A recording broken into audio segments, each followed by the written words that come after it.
الرحیم۔ نوید صاحب بہت شکریہ آپ کا۔ غزوہ بدر کے حوالے سے میں عرض کروں گا کہ بدر جو ہے بدر کنویں کو کہتے ہیں۔ جب صحابہ کرام پر طرح طرح کی تکلیفیں صحابہ کرام کو دی گئی ہیں تو صحابہ کرام نے آقا علیہ السلام کی بارگاہ میں عرض کیا کہ یا رسول اللہ آپ ہمیں اجازت دیں، ہم کفار کے ساتھ جہاد کرتے ہیں۔ تو آقا علیہ السلام نے بار بار صحابہ کرام کو تسلی دی، ابھی تک اللہ کا حکم نہیں آیا، اجازت نہیں آئی۔ تو بار بار اصرار کرنے کے بعد پھر یہ ہے کہ آقا علیہ السلام نے اپنے رب سے رجوع کیا تو اللہ کی طرف سے اجازت مل گئی۔ تو آقا علیہ السلام اور صحابہ کرام تیار ہوئے، 313 صحابہ کرام کی تعداد تھی۔ تو مدینہ پاک سے تقریباً 80 کلومیٹر کا فاصلہ بنتا ہے یہ بدر کا جو مقام ہے۔ تو وہاں پر پہنچتے ہیں تو اب وہاں جس جگہ پڑاؤ کیا ہے وہ جگہ صحابہ کرام اسلامی لشکر جو جگہ ملی ہے وہ وہاں ریتیلی تھی۔ اب ریت میں آپ کو پتہ پرابلم یہ ہے کہ چلنا بہت مشکل ہو جاتا ہے،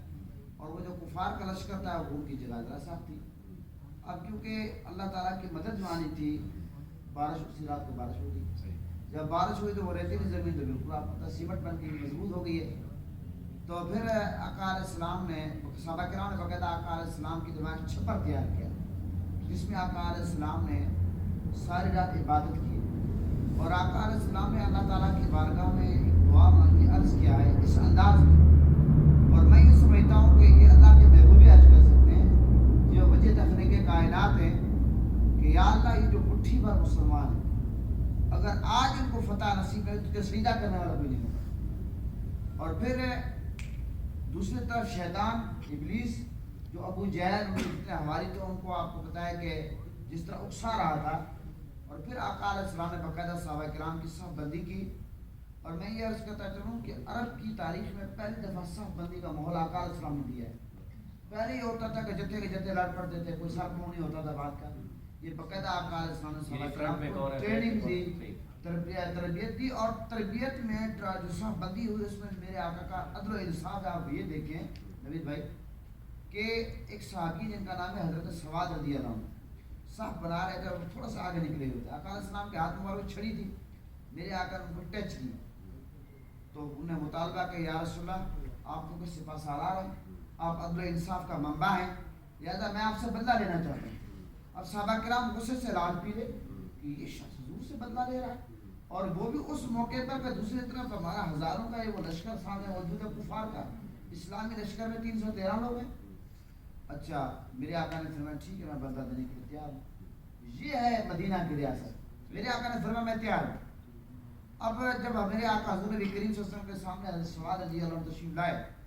تو پھر کہنے لگے یا رسول اللہ جب آپ نے مجھے چھڑی ماری اس وقت میرے بدن پہ کرتا نہیں تھا، آپ اپنا کرتا ہٹا۔ اب صحابہ کرام نے مزید غصے کی لہر دوڑی، یہ کیا ہو رہا ہے؟ لیکن جب آقا علیہ السلام نے وہ کرتا مبارک ہٹایا، حضرت سواد رضی اللہ عنہ دامن مصطفیٰ سے چمٹ گئے،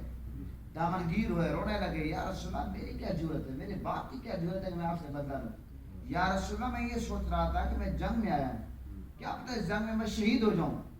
بس میں سوچ رہا تھا کہ ایک دفعہ آپ کے سینے سے سمٹ جاؤں۔ تو آپ میرے آقا حضور نبی کریم صلی اللہ علیہ وسلم کا عدل و انصاف دیکھیں۔ یہ جو میرے آقا نے فرمایا کہ میری بیٹی فاطمہ بھی چوری کر کے ہاتھ کاٹے جائیں گے، عدل و انصاف یعنی کہ میرے آقا حضور نبی کریم سپہ سالار ہیں لیکن اپنے آپ کو آقا علیہ السلام نے پیش کر دیا۔ آج ہمارے ہاں تو تھوڑا سا کسی کو کوئی عہدہ مل جائے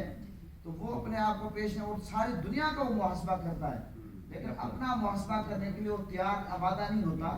تو یہ آقا علیہ السلام اس موقع پر دیکھیں پھر صحابہ کرام کو ٹریننگ دی۔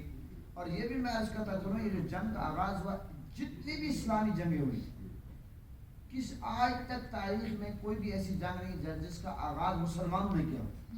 اس جنگ کا آغاز بھی کفار نے کیا ہے۔ اور پھر مولا علی حضرت سید الشہداء حضرت امیر حمزہ رضی اللہ عنہ، سید الشہداء حضرت امیر حمزہ رضی اللہ عنہ وہ عظیم ہستی ہیں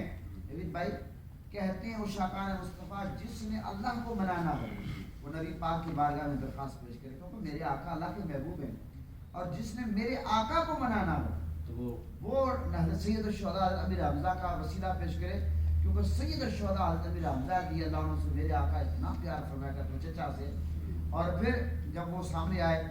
کفار کو گاجر مولی کی طرح کاٹا۔ پھر آپ یہ دیکھیں اللہ کی طرف دیکھیں کہ مدد دیکھیں کہ اس میں 3000 فرشتے، 1000 فرشتہ قرآن مجید میں آتا ہے، اور ابو جہل جو پورے اس کمپنی کا سربراہ تھا کفار کا جو لڑنے کے لیے آ گئے، اس کو 2 بچوں نے گرا ہے، معاذ اور موز، وہ 2 بچے، میں آخری بات ہے ختم کروں، وہ حضرت عبد الرحمن بن عوف سے پوچھتے ہیں کہ بتا ابو جہل کہاں ہے؟ عبد الرحمن بن عوف نے کہا آپ بچے ہو، آپ کو کیا پتا، آپ نے کیا کرا ابو جہل کو سردار ہے؟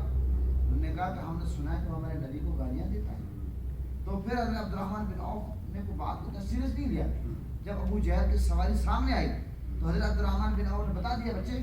وہ ہے سامنے ابو جہل۔ تو اس موقع پر دونوں شہزادوں میں نوجوانوں نے ماشاءاللہ کم سنی کی عمر تھی،